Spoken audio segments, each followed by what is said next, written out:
नमस्कार, मैं भरत कुमार सुथार। तो इससे पिछली वाली क्लास में हमने पढ़ा था राजस्थान के लोक नाट्य। इसका पहला भाग हो गया था क्लियर।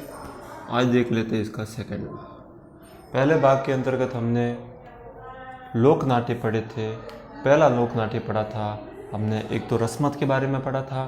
रस्मत से पहले हमने पढ़ा था तमाशा लोक नाट्य के बारे में देखा था। तो आज हम देख लेते हैं तीसरा लोक नाट्य, गवरी नाट्य, गवरी या राई नाट्य, गवरी या राई नाट्य के बारे में। सबसे पहले तो इसको है वह राजस्थान का मेरू नाट्य भी कहा जाता है। इसको है वह लोक नाट्यों का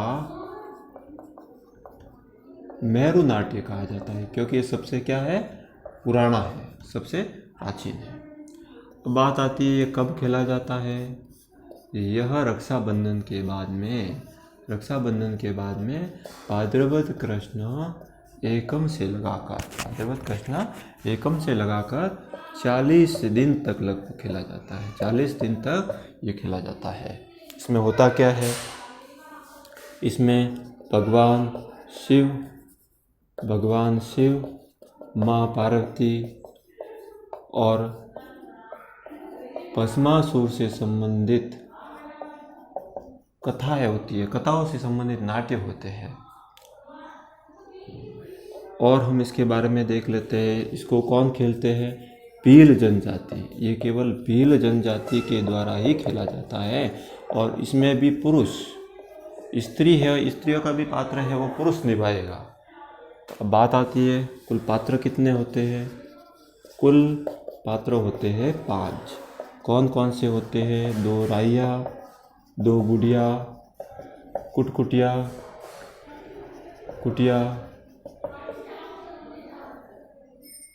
जामटिया और पाठ बोके। कुल 5 पात्र होते हैं, जिसमें से कुटिया है वह मुख्य पात्र होता है, मुख्य पात्र का भूमिका निभाता है, मुख्य पात्र की भूमिका निभाता है। इसके बाद में हम देख लेते हैं इसके बारे में और कि इसमें प्रमुख नाट्य कितने होते हैं। प्रमुख नाट्य है वो 11 नाट्य है। 11 नाटक वगैरह होते हैं, छोटे मोटे नाटक होते हैं। कौन कौन से, देवी, अंबर, इसके अलावा मियावर, इसके अलावा कड़ावत, पलावत। कड़ावत है वो अंतिम दिन से एक दिन पहले लोग हैं वह मिट्टी का एक हाथी लेने के लिए कुबार के पास जाते हैं। और वलावत के दिन है, इस हाथी को बड़े ही जुलूस के साथ में जुलूस निकाला जाता है और पानी में विसर्जित किया जाता है। और इस नाटक का 40 दिन का अंत हो जाता है। अब ये नाटक जहाँ पर भी खेला जाता है, जिस भी गाँव में खेला जाता है, उसका जो खर्च है वह वो गाँव वाले ही उठाते हैं, गाँव वाले ही उठाते हैं।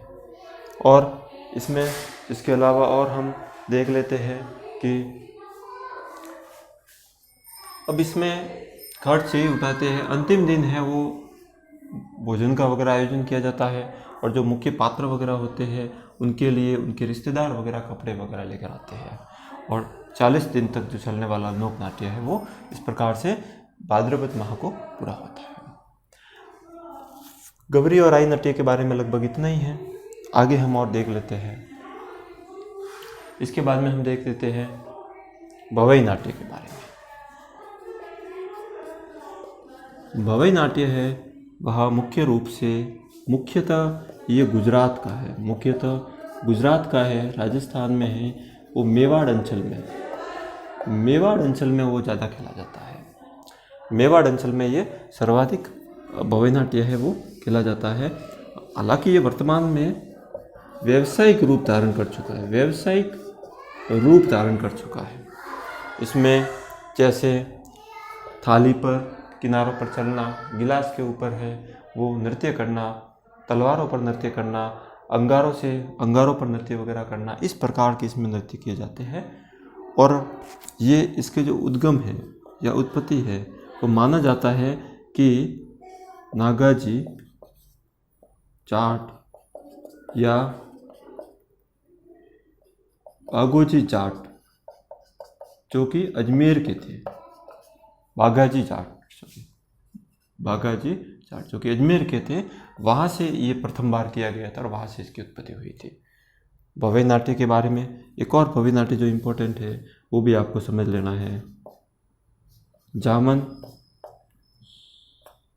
ये जो कि शांता गांधी के द्वारा लिखित है, शांता गांधी के द्वारा लिखित है। जमुना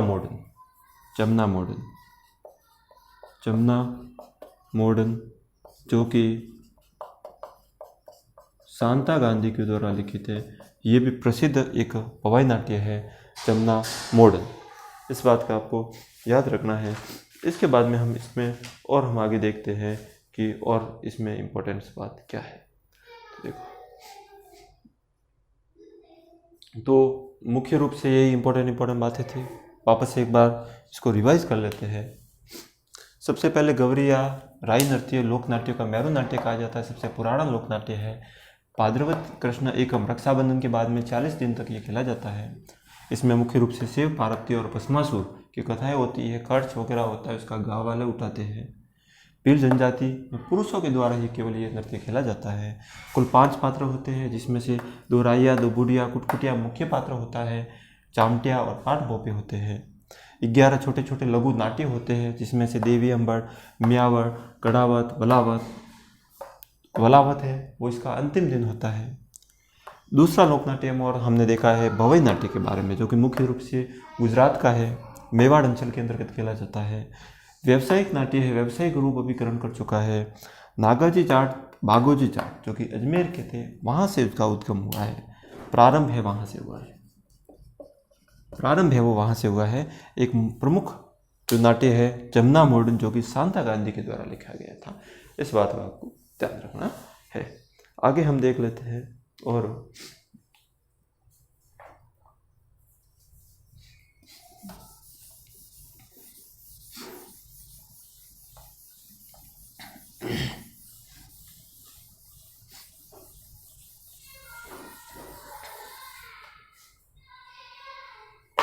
इसके बाद में हम देख लेते हैं एक प्रमुख और लोक नाट्य नौटंकी।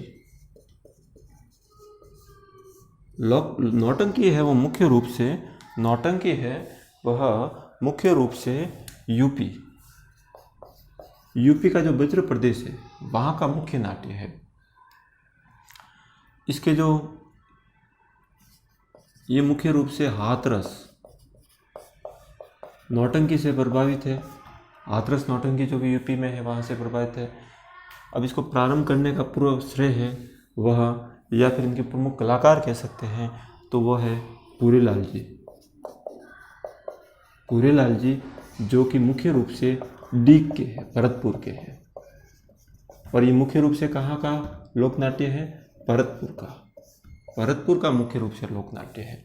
नौटंकी, हाथरस नौटंकी यूपी से प्रभावित है। 9 वाद्यों का इसमें प्रयोग होता है। 9 प्रकार के वाद्यों का इसमें प्रयोग होता है नौटंकी में। और मुख्य कलाकारों के बारे में हम देख लेते हैं। तो पूरीलाल जी के बाद में है एक गिरिराज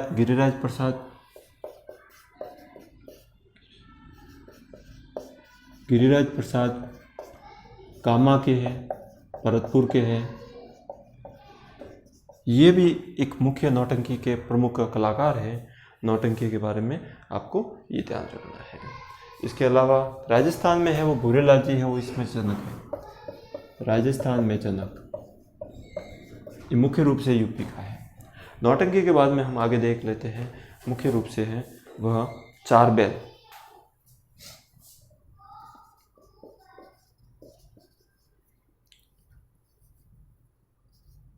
चार बैल लोक नाट्य है वो मुख्य रूप से पठानी विधा में है। पठानी विधा में है। ये मुख्य रूप से टोंक का लोक नाट्य है। कहाँ का है? टोंक का लोक नाट्य है। और ये प्रारंभ कब से हुआ? तो ये प्रारंभ है वह टोंक के उस समय फैजुल्ला खां वहाँ के शासक थे। इनके समय अब्दुल करीम खां और करीम खा, निहंग ये इनके प्रमुख कलाकार हुआ करते थे। मुख्य रूप से कौन से वाद्य यंत्र का प्रयोग किया जाता है इसमें? तो इसमें मुख्य रूप से डप व डपली इनका मुख्य रूप से प्रयोग किया जाता है। तो ये चार बैल लोक नाट्य के बारे में हो गया, जो कि फैजुल्ला खां के समय प्रारंभ हुआ था, और वाद्य यंत्र में है वह डप या डपली का प्रयोग ज़्यादा होता है, और पठानी विधा में है, और टोंक का मुख्य लोक नाट्य है। तो इस प्रकार से ये चार बैल लोक नाट्य के बारे में हो गया। आगे हम इसके बारे में और देखते हैं कि और प्रमुख कौन सा लोक नाट्य है। अगला हमारा लोक नाट्य आता है, वह आता है बहरूपिया। चलो एक बार इसको वापस से रिवाइज कर लेते हैं। नौटंकी है, वह यूपी का प्रमुख लोक नाट्य है। 9 प्रकार के वाद्यों का इसमें प्रयोग किया जाता है। हाथरस नौटंकी यूपी से प्रभावित है। मुख्य रूप से भरतपुर का लोक नाट्य है। पूरेलाल जी टीक निवासी भरतपुर के, राजस्थान में इसके जनक कहे जाते हैं।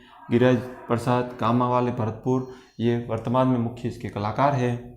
चार बैल है, वो पठानी विधा का है। टोंक का प्रमुख लोक नाट्य है। प्रारंभ है वो फैजुल्ला खां के समय अब्दुल करीम खां और करीम खां निहंग ने किया था।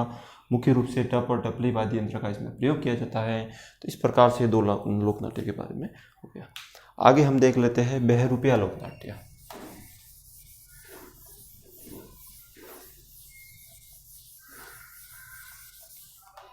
बहरूपिया लोक नाट्य,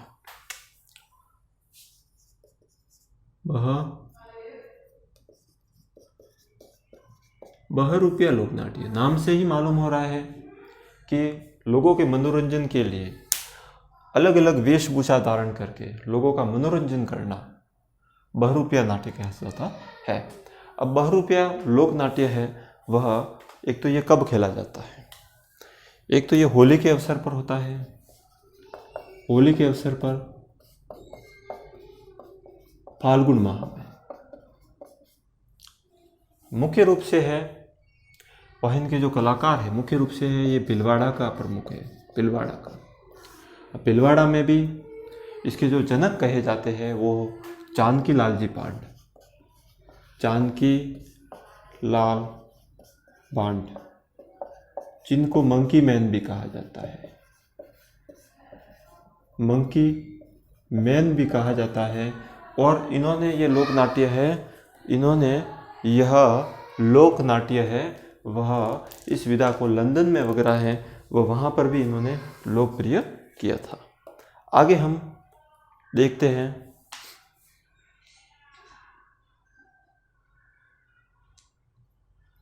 आगे हम इसके बारे में और देख लेते हैं कि इसके अलावा इनके और कलाकारों के बारे में देख लेते हैं। इनके एक पुत्र है जिनका नाम है लादूराम पांट, वो भी वर्तमान में मुख्य कलाकार है। एक और कलाकार है जिनका नाम है परशुराम केलवा के है, वह भी मुख्य कलाकार है वर्तमान में। तो इस प्रकार से बहरूपिया कला के बारे में हो गया या नाट्य के बारे में हो गया। अलग अलग वेशभूषा धारण करके होली के अवसर पर फाल्गुन माह में ये नाट्य किया जाता है और लोगों का मनोरंजन किया जाता है। मुख्य कलाकारों की बात करते हैं तो जानकी लाल जी पांड मंकी मैन कहे जाते हैं और वर्तमान में लादूराम जी बांड और परशुराम जी केलवा वाले वो मुख्य रूप से इसके कलाकार है। आगे हम देख लेते हैं स्वांग। स्वांग भी है वो प्रमुख लोक नाट्यों के अंतर्गत आता है। स्वांग का अर्थ होता है रूप धारण करना, अलग अलग रूप धारण करना। एक तरह से यही है, अलग अलग रूप धारण करके लोगों का मनोरंजन करना। मारवाड़ में मुख्य रूप से रावल जाति होती है, उनके द्वारा है वह ये नाट्य खेला जाता है स्वांग। और एक मुख्य स्वांग है जिसको कहा जाता है नारों का स्वांग। नारों का स्वांग है वह मांडल भीलवाड़ा का प्रसिद्ध है और ये चैत्र कृष्ण त्रयोदशी को खेला जाता है। चैत्र कृष्ण त्रयोदशी को खेला जाता है और ये प्रारंभ है वह शाहजहाँ के समय हुआ था। शाहजहाँ के समय ये प्रारंभ हुआ था। शाहजहाँ के समय, शाह के समय ये प्रारंभ हुआ था। और जब एक शाहजहाँ एक दिन के लिए रुके थे तो उनके मनोरंजन के लिए है वह नाट्य प्रारंभ किया था, तब से ये लोक नाट्य विधिवत रूप से चल रहा है। तो इस प्रकार से ये स्वांग लोक नाट्य के बारे में हो गया। इसके आगे हम अगली क्लास में पढ़ेंगे लोक नाट्य के बारे में। धन्यवाद।